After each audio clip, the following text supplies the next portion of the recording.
وَالَّذِينَ يُصَدِّقُونَ بِيَوْمِ الدِّينِ, and those who confirm the truth in the day of ultimate judgment. Meaning these two things are proof. Salat, and then sadaqah are proof. Salat because you gave up time. You give up time to make salat. And time is an asset. Time is sometimes more valuable than money. And then of course the next major asset we have is our money. You're willing to give both of them up because you know of a much better time and a much better wealth that is coming your way. That's a confirmation that you believe in it. وَالَّذِينَ هُمْ مِنْ عَذَابِ رَبِّهِمْ مُشْفِقُونَ, and those who, especially when it comes to the punishment of their master, from it they are terrified, and they are also really afraid for their loved ones. Ishfaq actually has love in it too.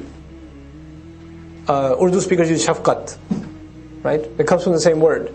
Ashfaqa ala actually means I'm afraid for my children. They're afraid of the punishment of their master, but not just for themselves, from others also. Because the word by definition is muta'addi, it's transitive, so it implies for others. They fear of akhirah for themselves and for others. Inna adhab rabbihim, actually I should mention this is an important concept. Allah instills in us the importance of giving to others, right, in this passage. Which means you care about others. You care about others that are having trouble. But if you care about them in dunya, why wouldn't you care about them in akhirah? Like if you're worried that they're going to starve here, why wouldn't it worry you that they're going to burn in the akhirah? So your own salvation terrifies you, and their salvation terrifies you too, it worries you too. وَالَّذِينَ هُمْ مِنْ عَذَابِ رَبِّهِمْ مُشْفِقُونَ إِنَّ عَذَابَ رَبِّهِمْ غَيْرَ مَأْمُونَ. And no doubt the punishment of their master is not something that anybody can be safe from.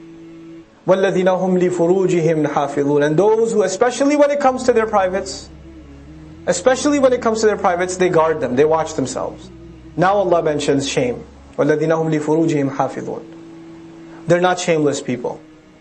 And Allah adds a why here to let us know that there could be people that take care of their salah, and they're doing good things, but they're not watching this. But all of this has to go together. And the ism mawsul is continuing, like alladhina, which means we're still talking about al-musallin. This is all what Allah considers people who pray. I have my definition of people who pray. Guys, I see in the masjid is musalli. This is Allah's definition of musalli. People who pray, they're constant in their prayer. In their minds they have a known right in their wealth. For those who ask, they guard their shame. إِلَّا عَلَىٰ أَزْوَاجِهِمْ أَوْ مَا مَلَكَتْ أَيْمَانُهُمْ, except for their own spouses, then they can have intimate relations. Or what their right hands possess, which we've talked about before. فَإِنَّهُمْ غَيْرُ مَلُومِينَ, then they're not to be blameworthy. No doubt about it, no blame can be put on them.